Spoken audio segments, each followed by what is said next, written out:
মাজত মাথো কেইটামান ঘণ্টা বাকী আৰু তাৰ পিছতে আমি সকলো মানুহ ৰৈ থকা আকাংক্ষিত সেই দিনটো আহি উপস্থিত হ'ব। মানে অসম বিধানসভা নিৰ্বাচন ইতিমধ্যে হৈ গৈছে আৰু সেই নিৰ্বাচনৰ ভোট গণনা আৰম্ভ হ'ব আৰু তাৰ সমপৰ্যায়তে আমি কোননো জিকিলে কোননো হাৰিলে তাৰ বিষয়ে আমি গম পাবলৈ আৰম্ভ কৰিম। আৰু সেই ভোট গণনাৰ লগত সংগতি ৰাখিয়েই আমি দাপোন পৰিয়ালে আপোনালোক সকলোকে স্বাগতম জনাম এটা সুন্দৰ অনুষ্ঠানলৈ। মানে কালিলৈ আমি ৩টা পৰ্যায়ত লাইভ থাকিম। হয়, লাইভ থাকিম। মানে তাত আপোনালোকেও নিজৰ মতামত দিব পাৰিব, প্ৰশ্ন সুধিব পাৰিব আৰু আমি কথা দিছো যে সেই মতামতৰ সেই প্ৰশ্নবিলাকৰ উত্তৰ আমি লগালগ দিবলৈ চেষ্টা কৰিম। মজাৰ কথা যে এইবাৰৰ নিৰ্বাচনটোত কোনেও ক'ব পৰা নাই, ডাঠি ক'ব পৰা নাই যে এই পাৰ্টিটোৱে জিকিব বা সেই পাৰ্টিটোৱে হাৰিব। আৰু সেই গতিকে এইবাৰৰ যুঁজখন খুব আমি চাবৰ কাৰণে, শুনিবৰ কাৰণে, জানিবৰ কাৰণে ৰৈ আছো। আৰু বিশেষকৈ মজাৰ কথা যে এইবাৰৰ নিৰ্বাচনটোত যোৰহাট সমষ্টিটোৱে যথেষ্ট প্ৰাধান্য পাইছে। বিশেষকৈ যোৰহাট লোকসভা সমষ্টিৰ অন্তৰ্গত যিকেইটা 4টা সমষ্টি আছে, তিয়ক, যোৰহাট, মৰিয়নি, তিতাবৰ, এই কেওগিটা বিধানসভা সমষ্টিতে কিন্তু আমি সকলোৱে ক'ব নোৱাৰো যে এই পাৰ্টিটোৱে জিকিব, এই পাৰ্টিটোৱে হাৰিব। কাৰণ বিগত লোকসভা নিৰ্বাচনত গৌৰৱ গগৈ যেতিয়া জিকিলে, তাৰ পিছতে বিধানসভা অহাৰ লগে লগে আমাৰ শাসিত বিজেপিৰ ৰাজ্যিক সভাপতি ইয়াত উপস্থিত হৈছিল আৰু কৈছিল যে এই বিধানসভা যি 4টা বিধানসভা আছে, এই বিধানসভাকেইটা আমি কেওগিটাই আমাৰ বিজেপিয়ে দখল কৰিবলৈ চেষ্টা কৰিম। তাৰ বিপৰীত ফালে কংগ্ৰেছৰ যিটো বিৰোধী দল, তাৰ সভাপতিগৰাকীয়ে যোৰহাট সমষ্টিৰ পৰা প্ৰতিদ্বন্দ্বিতা কৰিম বুলি ক'লে। যিয়ে গৌৰৱ গগৈ ইয়াৰ পৰা প্ৰতিদ্বন্দ্বিতা কৰিম বুলি ক'লে, লগে লগে বিজেপিৰ পৰা বহুতে মন মেলি আছিলে, যিসকলে খেলিম খেলিম ভাবি আছিলে তেওঁলোকে ফৰিং চিটিকা দিলে। সকলোৱে ভাবিলে যে গৌৰৱ গগৈ জিকিবই। কিন্তু তাৰ সমপৰ্যায়ত হিতেন্দ্ৰনাথ গোস্বামী ডাঙৰীয়াই কিন্তু লাহে লাহে দেখা পোৱা গ'ল যে এখন ভাল যুঁজ দিলে। সেই গতিকে এতিয়া কোনেও ক'ব নোৱাৰে যে গৌৰৱ গগৈ জিকিব, হিতেন গোস্বামীহে জিকিব, কোনেও কিন্তু ক'ব পৰা নাই। ঠিক তেনেদৰে আমি দেখা পালো তিতাবৰত দেখা পোৱা গ'ল যে ধীৰাজ গোৱালা উঠিলে বিজেপিৰ।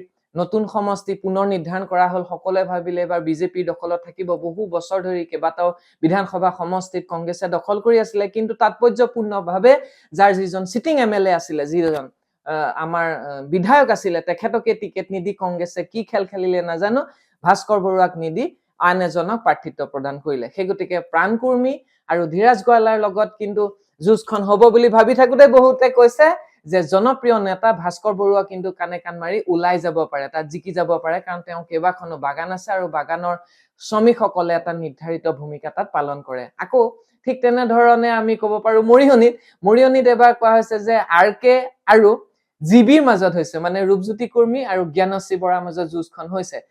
5 বাৰ বিধায়ক জিকিছে ৰূপজ্যোতি কুৰ্মী, ডাঙৰ কথা। তেওঁৰ মাতৃও আছিলে, 2বাৰ একেলেঠাৰিয়ে বিধায়িকা আছিলে, মন্ত্ৰী আছিলে। সেই গতিকে তেখেতক হৰুৱাটো খুব টান হ'ব সকলোৱে ভাবিছিলে, কিন্তু জিবি মানে জ্ঞানশ্ৰী বৰাই কিন্তু পানী খুৱাই দিলে। সেই গতিকে এইবাৰ ফেচবুকত কিন্তু চালে দেখা যায় যে জ্ঞানশ্ৰী বৰাই জিকিব, জিবি চবে লিখি আছে জ্ঞানশ্ৰী বৰাই জিকিব, কিন্তু ফেচবুকৰ মাধ্যমেৰে যদি নিৰ্বাচন জিকাহেঁতেন হয়তো গোটেই প্ৰতিচ্ছবিখন বেলেগ হ'লহেঁতেন। সেই গতিকে নিৰ্বাচনৰ কেতিয়াও ফেচবুকৰ ওপৰত নিৰ্ভৰ কৰি ৰিজাল্ট ক'ব নোৱাৰি। আৰু চবতকে ডাঙৰ কথা যে তিয়ক সমষ্টিটো দেখা পোৱা গ'ল যে তিয়ক সমষ্টিত একদম পুৰা মুখামুখি সংঘৰ্ষ হোৱাৰ ধৰণে হৈছে। কংগ্ৰেছ আৰু এইফালে বিজেপি সমৰ্থিত অসম গণ পৰিষদৰ আমাৰ বিকাশ শইকীয়া, এই দুইজনৰ মাজত মুখামুখি হৈছে দুজন প্ৰাৰ্থী, কোনোবা এজনক তাত আৰু কোনোবা তৃতীয়জন নাই। সেই গতিকে চাবলগীয়া হৈছে। আৰু এই 4টা সমষ্টিৰ ভিতৰত অসম গণ পৰিষদে এখন তাত যুঁজ দিবলৈ তাত চান্সটো পালে, তেওঁলোকে সুযোগটো পালে। সেই গতিকে দুয়োজনেই বিকাশ শইকীয়া আৰু পল্লৱী গগৈ দুইজনে অভিজ্ঞ।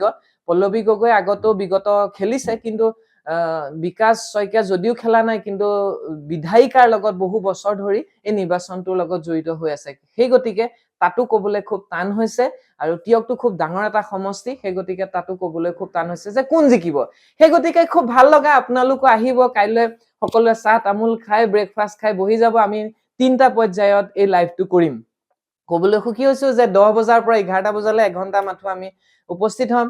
লগতে আমি এটা পিছৰ পৰ্যায়ত 2টাৰ পৰা 4টা বজালৈ আৰু ঠিক তেনেদৰে 6টাৰ পৰা 7:30টালৈ লাইভ থাকিম দাপোন পৰিয়ালে।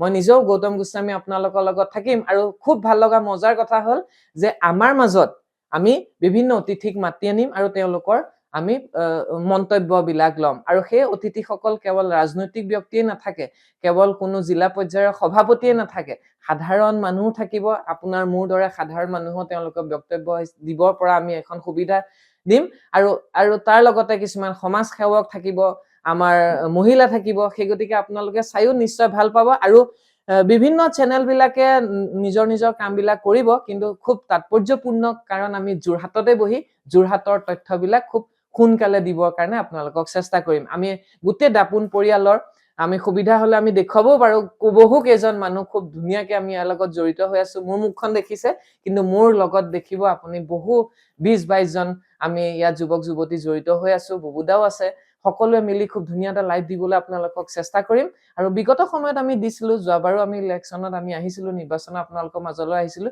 এবাৰ তাতকৈ ভাল হ'ব সেই গতিকে খুব ভাল লাগিব কথা পাতিম আহিব 10 বজাৰ পৰা 11টাত লগ পাম বাকি সময়ৰ পৰ্যায়ত আমি নিজে নিজে আমি আপোনালোকৰ লগত কথা পাতিম চাই থাকিব বিনম্ৰ অনুৰোধ জনালো ধন্যবাদ